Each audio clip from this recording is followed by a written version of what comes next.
In this video, I'll show you how you can fix the Epic Games launcher cannot update. Now, if you cannot update it, what you need to do is find the Epic Games launcher, right click on it and make sure you run it as an administrator. After you've done that, it should automatically start the update. Now, if it doesn't work, come here and search for Task Manager, go to Details, press anywhere and press E, look for anything with Epic, and then you want to end the task. So end this one, end these, and then close it down and then reopen it with administrator. Once you've done that, it should work. And you can also head in here, go to settings. And if you need the update, there will be a manual update up here that you can press on and take. Now, if your games are not updating, what you can do is just come in here.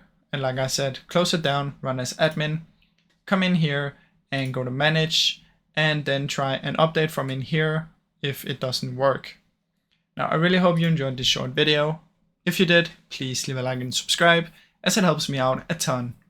Thank you so much for watching.